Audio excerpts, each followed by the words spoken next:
LISET is with Senator Murray, and her area, staff area is Eastern Washington, as I understand, and she's going to give us a couple highlights about the Senator Murray's support for rail in general. Thank you so much.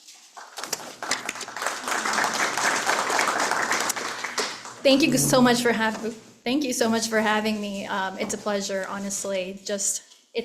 I think more than anything, to be able to hear the concerns and the issues is really beneficial because I can take that back and be able to share some of that. And as you mentioned, the senator, currently she's the chair of appropriations, which is highest ranking on the probes. And then she's also the senator pro temp of the Senate. So President pro temp. The senator has been a key leader in the passing of BIL and has been a longtime supporter for transportation, fighting to increase federal dollars for everything from light rail all the way to rapid bus transit.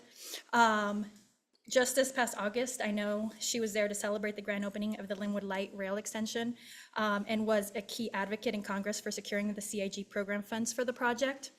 As appropriations chair, she continues to fight for an increase in investing on transportation infrastructure. You can just see this past year, Washington State was able to get $133 million in raise grants. That was the most out of any other state since she introduced that program. In addition, you can see that as well, trickle down from raise grants to CIG funding, TIG funding, and CRISI funding as well. Really quick, just a overview over the THUD funding for fiscal year 25. I think you can see her commitment and really being able to do key infrastructure I would say overdue infrastructure investment on both transportation, rail, and across the board. It's 3.4, it was a $98.7 billion bill, 3.46 billion just for FRA. From there, 2.63 billion for Amtrak, which is an increase of 210 million from 2024. Additionally, there's 475 million for the Consolidated Rail Infrastructure and Safety Improvement Grant as well. And the bill also increases funding for FRA's safety and operation budget to 292.8 million. I think without going into bullet by bullet on the THUD bill, you can see that there's the key commitment from the senator to ensure that we continue to support transportation, support our infrastructure. Like I said, as chair, one of her key priorities is to continue to make important investments to strengthen our nation's transportation, and not just in the Pacific Northwest, but across the country. Thank you so much for inviting me just to be able to be part of this and listen to some of these concerns. I'll be here the rest of the day, so if you want to deep dive or go offline on other key priorities as we also prepare for other applications and the Congressionally Directed Spending Project, I am happy to deep dive and be here to answer any questions. Thank you. Yes, thank you. Senator Murray, as chair of the appropriations over many, many years, has brought hundreds of millions of dollars to the state to benefit a variety of initiatives, but also has been incredibly important for investment in infrastructure in the entire country.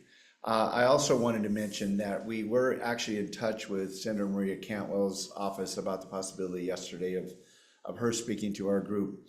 If you watched the local news, you probably noticed that she was in Spokane, in fact, but we had a conflict because she had a debate because she is running for re-election. So I could not pull her from the debate, but I did have several conversations with her over the last month about, as chair of the Commerce, Science, and Technology Committee in the U.S. Senate. That committee has jurisdiction over railroads, and she has a particular interest in rail infrastructure and port access. She's been a champion for expansion of export markets from inland areas to our ports. And she's also been particularly a leader on a couple of rail infrastructure items. One is highway rail grade separation projects that we've talked about extensively. That is one of her pet projects.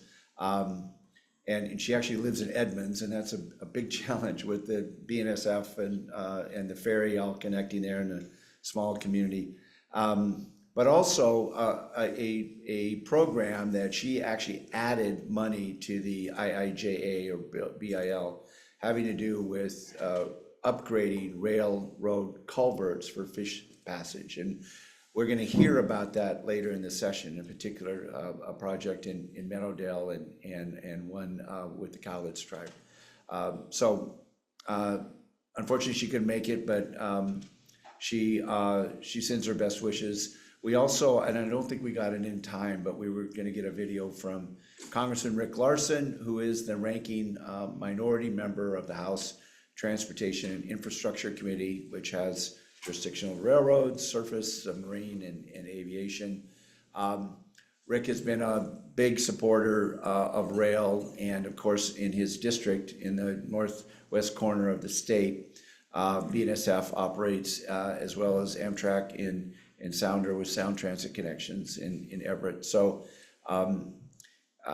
he's actually been very supportive of a couple of rail projects, one in Bellingham, the Port of Bellingham, as I think was referenced yesterday by Chris. They are reconnecting the rail system into their port. You might remember Bellingham had a massive Georgia Pacific paper mill over the years, and the port is repurposing that property. It's beautiful, and reconnecting to Class 1 railroads, not only in the Northwest, but also Canada, is part of the Port of Bellingham's agenda. And unfortunately, they couldn't join us, but Chris referenced them. And there's a great highway rail, great separation project, I think David Evans is also involved with, to separate traffic in the city of Blaine. The trains southbound that have to go through the VACUS inspection block emergency responders at Blaine. And so there's a really nice railroad highway separation project that is underway that both senators and Congressman Larson have been very much involved with.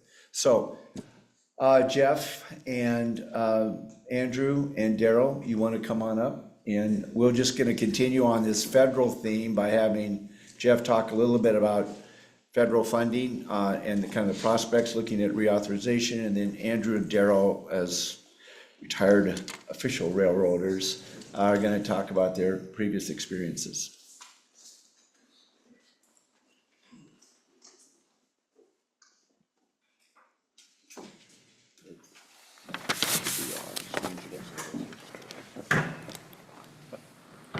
Well, good afternoon, everybody. Hope you're enjoying your lunch. I am Jeff Schultz, and I work with David Evans and Associates, and I've been working in the rail space for 35 plus years now, hence all my gray hair. But having said that, I worked a number of those years at Washington State Department of Transportation, the launched the Amtrak Cascades program, as well as the Grain Train program, which you over here in Eastern Washington know all about. And then I became a consultant, and I'm still in the rail space, and still continue to support both passenger and freight. And so piggybacking on the great talk we had earlier, there's so much going on right now with the BIL. There's also some state funding as well, as I think some of you know, at least in Washington State. The state has been a strong supporter of freight rail service, and has programs like the Freight Rail Investment Program that enables short lines to take advantage of that in ports. And I know a number of ports have done that in Eastern Washington and rail lines as well. There's also wonderful things like electrification grants, and I think there was a whole series of stuff with the ports and port electrification that went through the WashDOT Rail Freight and Ports group. And of course in Oregon, there's Connect Oregon program that's useful for rail freight investments as well as passengers. So there's lots of money at the state levels here. But there's also a lot of money at the federal level. And as the set was talking about earlier, there's the CRISI program, which is a great program for short lines to take advantage of to rehabilitate their tracks and for things like transloading facilities and so on. And I know a number of those grants have come home here to Eastern Washington. But there's also wonderful programs like RAISE, and the RAISE grant program will come open here in probably November. And if you're not familiar with the RAISE grant program, it's one that can be used for a number of transportation improvements, rail, highway, and so on. But it's also limited to like $25 million. So, that's kind of the sweet spot for some projects. And for tribes, they get 100% money. There's no 80-20 match on that. So that's a really wonderful deal for tribes. Right now, the Fed-State Partnership Program is open. There's $1 billion, with a B, billion, dollars available under Fed-State Partnership. And there's a webinar tomorrow that the FRA is hosting. Go online, you can look it up, you can sign up for that, and they'll have a whole webinar about that tomorrow, so you can look at that. But there's $1 billion for rail passenger services available. And that's something that, if you're interested in that, you want to take advantage of that. Rail crossing elimination, as Bruce mentioned earlier, there's a number of projects that have recently gone in. That project, that grant just closed, but there'll be another cycle here in about a year.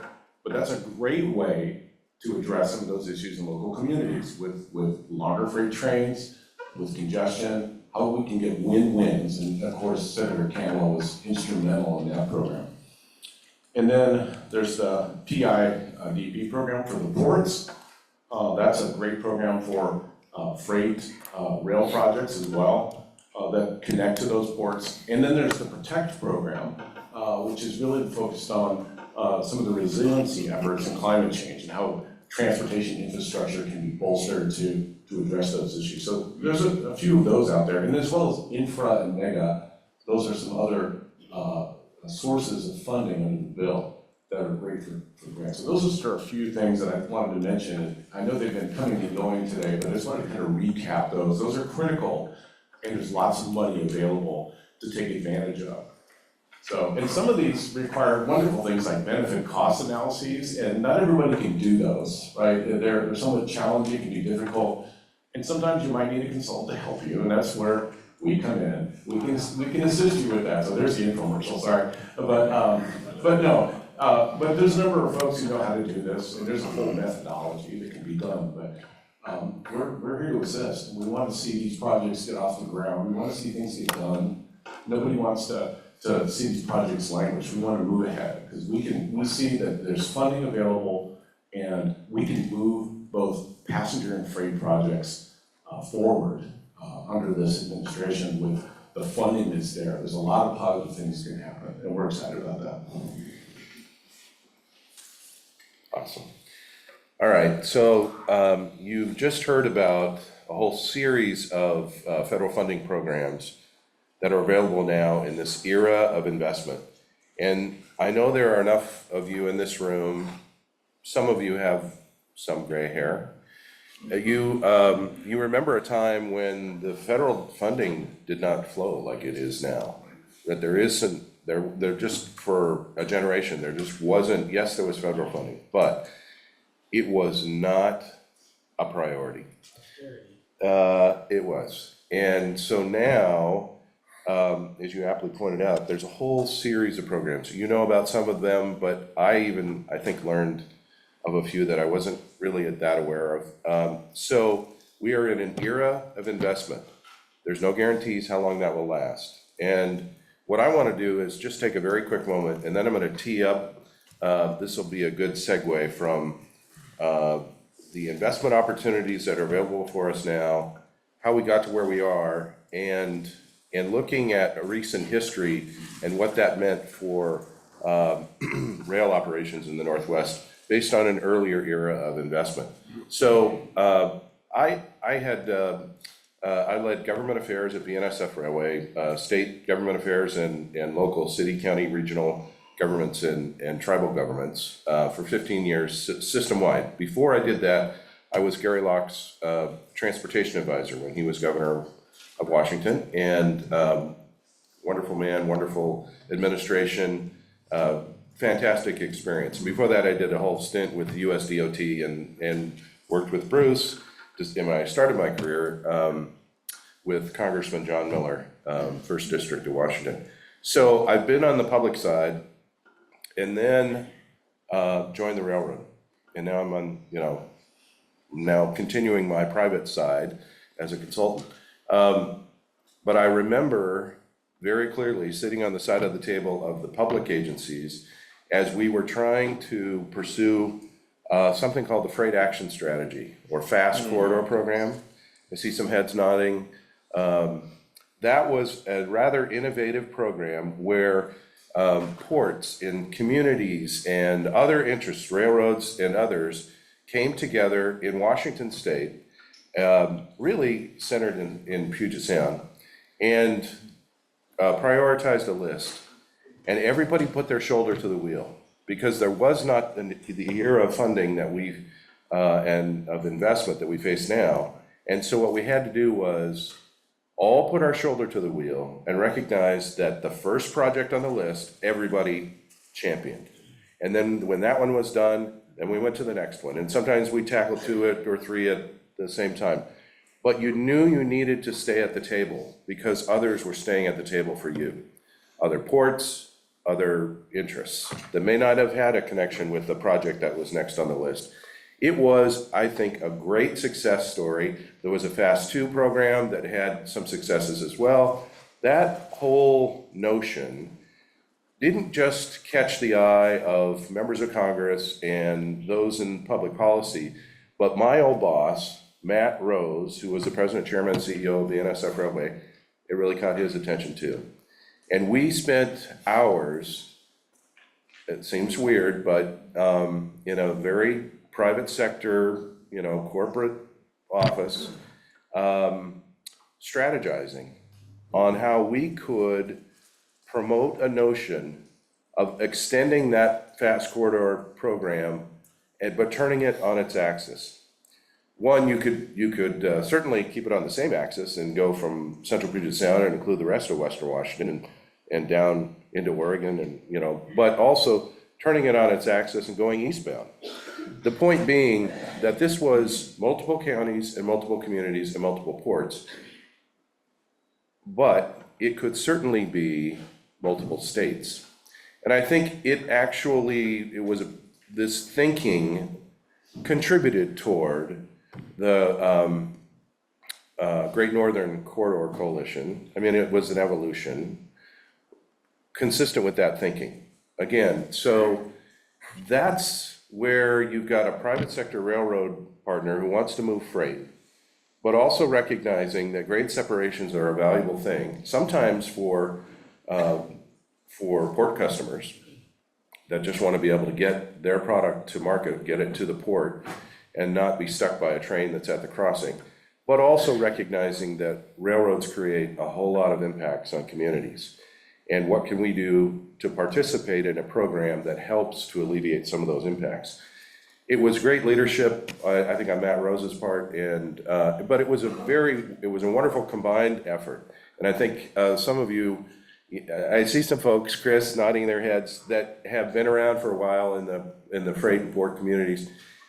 And I offer it as a little stroll down memory lane, but also as a reminder that partnerships like that are innovative and that move the needle and force everyone to recognize that you can't always just get what you want, but you have to be a partner. A partner sometimes means the other guy's project goes first because they're going to stand with you when your project comes along.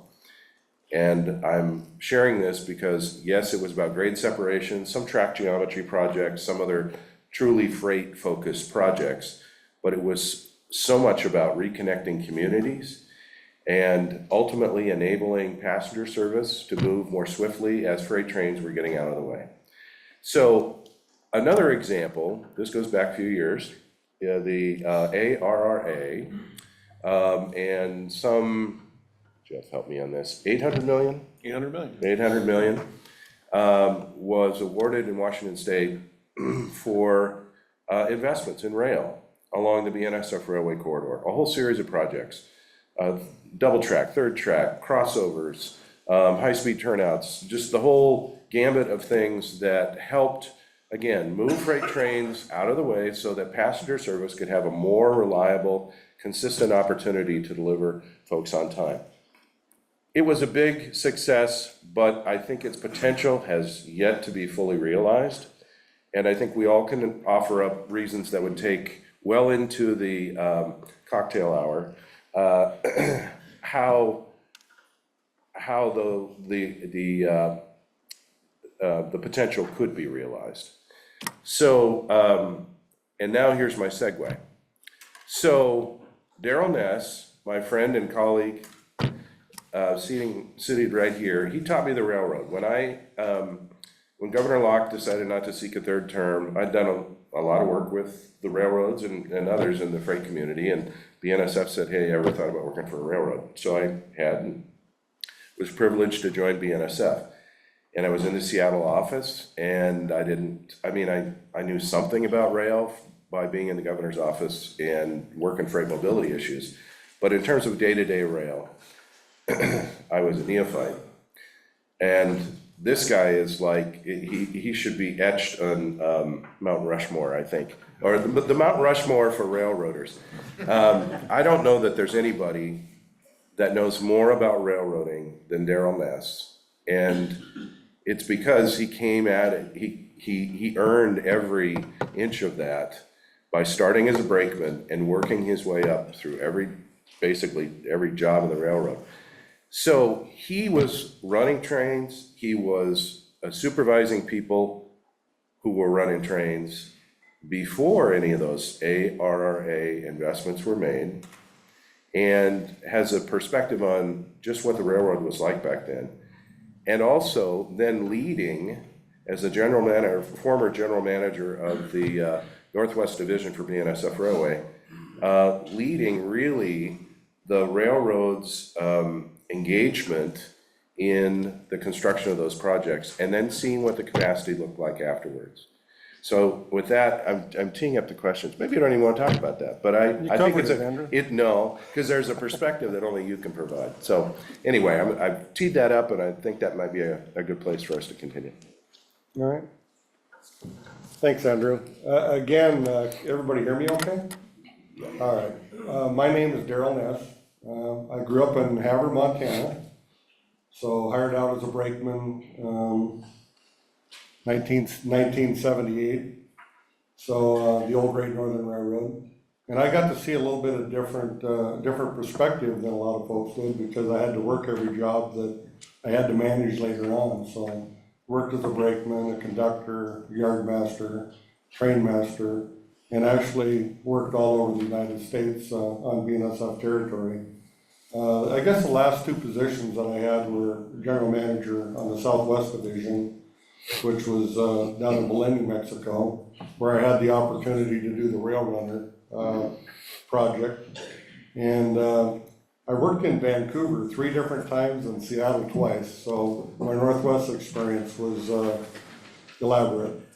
I got to do the planning for the Vancouver bypass. I was the one that got interviewed for the project and bringing the Amtrak trains down and what that was going to do for the network, but I also had to put it in the ground. I came back when it was finally approved and got to put it in. So a little bit about Vancouver. When I was at Vancouver and first worked there as a train master, our trains were all operating at 10 miles an hour. All our curves that went around from Pasco coming into the terminal going towards Portland, there was 2 tracks and they were 10-mile-an-hour track. And when you tried to operate to go to Seattle, it was 10 miles an hour right through the middle of the yard going to Seattle. So having 2 tracks from Portland and 2 tracks from Seattle and 2 tracks from Pasco all meeting at that same point, everything was like a construction project on I-5 that went from 3 lanes to 1. So you can only imagine. And I can tell you right now, if we wouldn't have had the federal funding that occurred, it has turned into a world-class railroad. I mean, we're delivering probably 3 times the product that we used to deliver. The passenger trains are operating, and I don't think the freight railroad would have made it without that investment that occurred. I also was involved in Seattle with all the movements that occurred. Seattle was a kind of a single track railroad. Sounder. Yeah, and the Sounders came along. Storage tracks were built at the military tracks, and Seattle's all double track and triple track. It's a world-class railroad that, you know, the Port of Tacoma wouldn't have the success today without that infrastructure. And all the people we move on those Sounder trains, I mean, I remember, you know, looking at it as an operating person, you know, passenger trains weren't my friend when we first started out, because I always had to get out of the way to run them. But had we not developed the railroad as we did, the freight railroad wouldn't have been where it is either. So these two entities, when you work together, it really makes the money go a long ways. If you try to do it on your own, it's pretty labor intensive. So that's been my experience, and I'm a full supporter of passenger rail and freight moving on our corridor.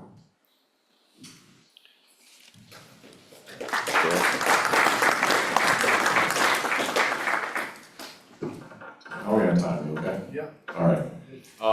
So a couple other interesting stories, we'll talk a little bit about the stories of building the coalition and building intercity passenger rail. Before the federal program, we were fortunate in Washington State government to have some proactive members of both the House and the Senate who appropriated state funds for expanded intercity passenger rail service. And along with the operating funding, they provided capital funding, state funding, is again, before the federal funding was there, before the feds had got to where they needed to be. And this, you know, would be a crossover project here, there would be a siding project there. We extended sidings north of Vancouver, BC, to accommodate longer freight trains. And so the new, the restored, I should say, Vancouver, BC service was able to operate back in 1995, as Bruce alluded to earlier. But without those state investments, we couldn't have operated those services. But they also provided that long-term benefit to BNSF to be able to run more trains more efficiently up to Canada, up to Bellingham, serve their customers in Cherry Point, Port of Bellingham, and their customers in Anacortes, et cetera. So it was a win-win. There was a win for freight, there was a win for passenger service, and so these things were built on coalitions of people who wanted to come together, and that's what we are all here for today. So these great stories about how this has come so far, and we can do this. You know, and I'm Dan, and Dave, when we talk about the man on, you know, putting man on the moon thing, we can build this. We can build these services. We just need determined, driven people and funding to make this happen, and we can do it. I have one more. I have one additional comment, because I've watched a lot of you folks talk about how we're gonna do this.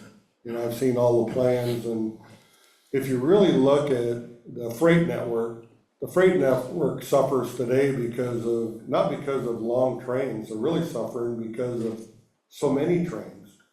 So many trains are entering yards now at 10 miles an hour, and they've been doing that for a long time. So the evolution's gotta be, how do we get them out of the way for the passenger trains in the yard safely, maybe at a higher speed sooner, so they can still enter that yard to make room for the passenger trains. So I kind of see that next investment being, you know, how to help the freight trains get out of the way so that there's more capacity for passenger trains. I think that's what we need to look at if we're gonna share main lines. It's incredible, that dynamic of how, and just imagine you're driving your car on the freeway and you want to take an exit. And instead of an exit that's been designed by WashDOT or the Federal Highway Administration with a like 40-mile-an-hour turnout, it's like 5 or 10 miles an hour. Well, you're going to slow way down. And so is the car behind you, and so is the car behind you. Well, imagine if it's a 110 car train of something. Well, now there's another 110 car train, and then before you know it, you got freight trains all bollocksed up, and then the passenger train shows up. So I know people look at this situation when the passenger train is not on schedule and they see a train in front and they think, wow, you know, how come that train has priority? Why is that train stopped? Or whatever the circumstance is, you can't know what congestion point or what congestion is being experienced further down. I'm sure that freight train would get out of the way if it could. And one of the ways we do that is by installing high-speed turnouts. Get the freight train off the main line and into sufficient customer space so that it's out of the way, and then you keep the freeway moving. We've got a few minutes. Oh yeah, Bruce.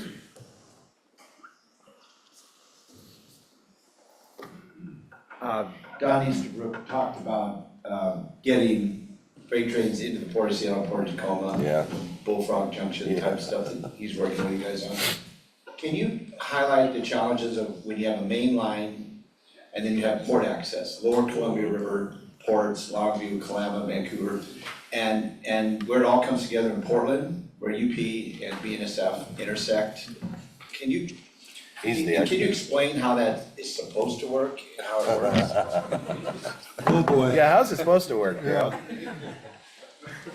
So when you get in these busy terminals like Portland, for example, Union Pacific has a main line where from Albina Yard, all the trains enter the BNSF yard in North Portland.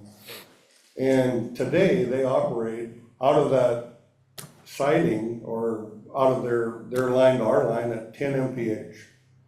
And there's a project that's gonna increase that, but the next thing they do is they go across the Columbia Drawbridge at 30 miles an hour, and they go across the Slough Bridge at 30 miles an hour.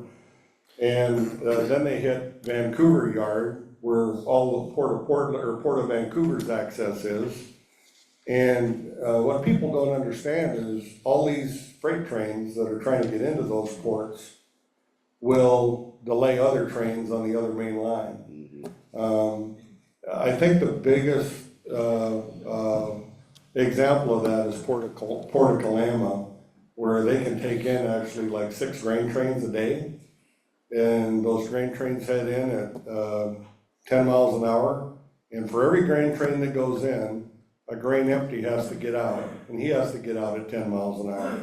And all the freight trains and passenger trains that have to get around that, that's how the project occurred at Longview, where we built a bypass track around that, because you can't eliminate what's going in and out of those ports.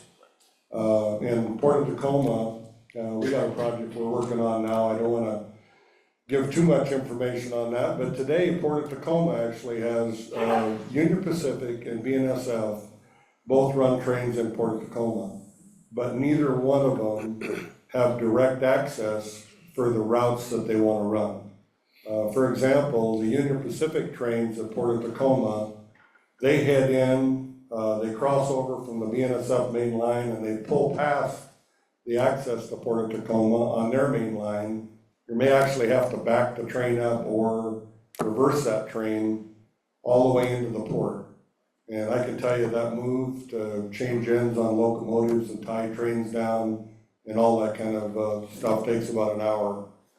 BNSF that likes to run their trains north, they don't have access north because UP does. So BNSF does the same thing. They gotta back their train all the way from Port of Tacoma into a track at Tacoma, and then go through the same procedure where they have to change ends or reverse that move to run north. So anyway, that's one of the projects that we're working on. Hopefully we can get that particular resolved. I'm looking at probably at least a 50% capacity improvement if that can get resolved. That's just how simple it is. How about Spokane is a congested area? Spokane, that's interesting. Spokane is a very busy spot, and I think what people don't understand is Spokane has a big switching terminal, That's where, where a lot of the freight trains set out. And then Hauser, which is just down the road from Spokane, is where BNSF likes to fuel all the trains that go west to basically Seattle or Portland. So it's a slowdown area for both types of traffic. The Spokane River Bridge is a single piece of track connected, so there's double track out of Hauser, there's double track out of Spokane, and again, it's like having a construction project because you have this slow piece of rail where the trains get all stacked up, and they all move at a pretty slow speed because they're following one another through this single piece of track. So as far as Spokane goes, second bypass track, third main line, so you could get around work events. Those would be the two priority projects. Spokane River Bridge, double track is one little section, and then a main line going around it would open this up for a lot of capacity. It'd be the major projects I'd look at. And maybe a couple crossovers so that Amtrak can speed around to. Yeah, when you're building double track, you always want to look at strategic crossover locations for passenger and freight trains so that they can get around one another. So in the planning process, when you model that, you'd have some high-speed crossovers. Passenger trains can get around freight trains. It's a good compliment to Sandpoint Junction.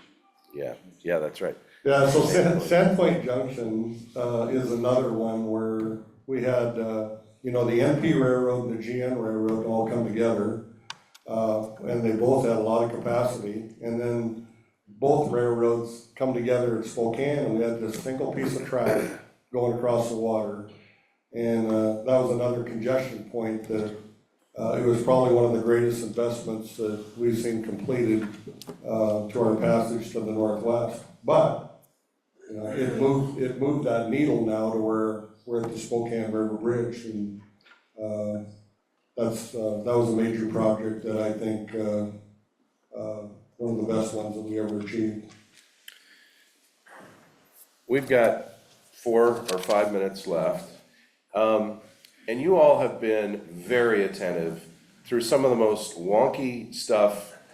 We all love it, right? Railroaders love it.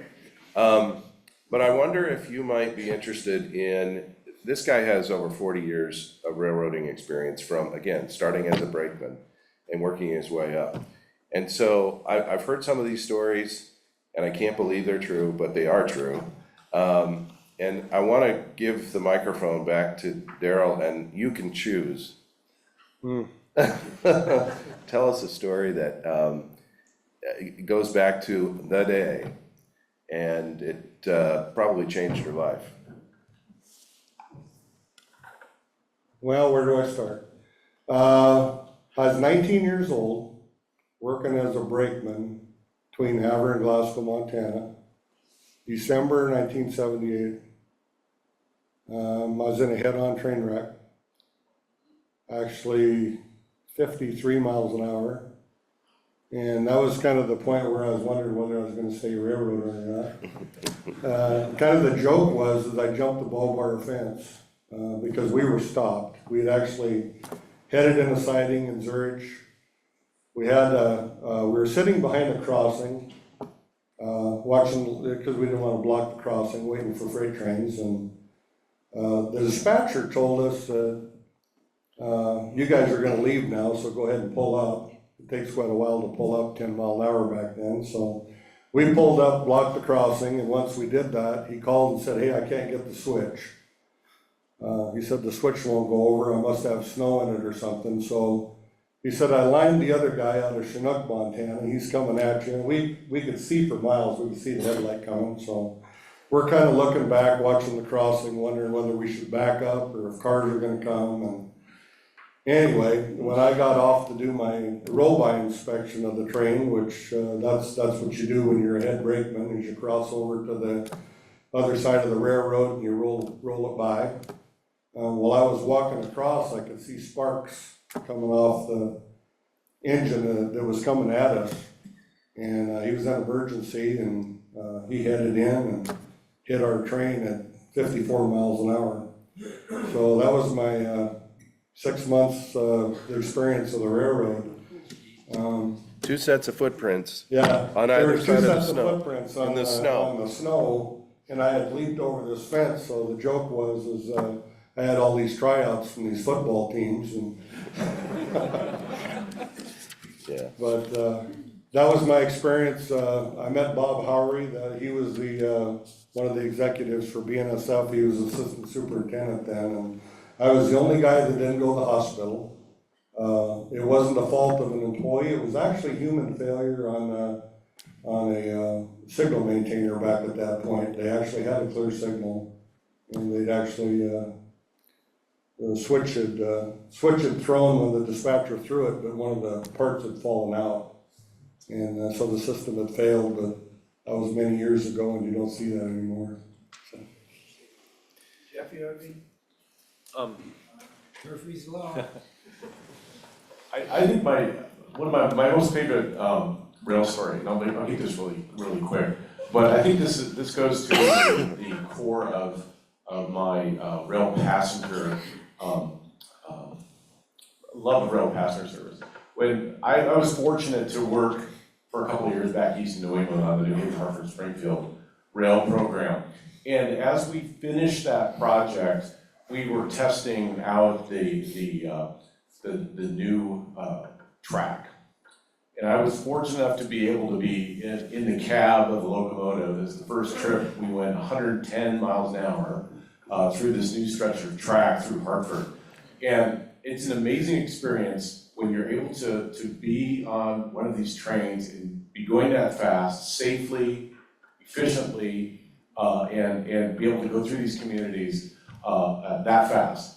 And so I am enthusiastic about the future of rail passenger service because I know that improving service, not only here, but around the country, means much for my kids, my grandkids. I've got a grandson now, and I think about the future for them, that we can provide them a balanced transportation system of air, highway, and rail passenger service that's safe and efficient as we continue to move forward here in the century. So I guess we're at time. So thank you, everybody. Thanks for having me.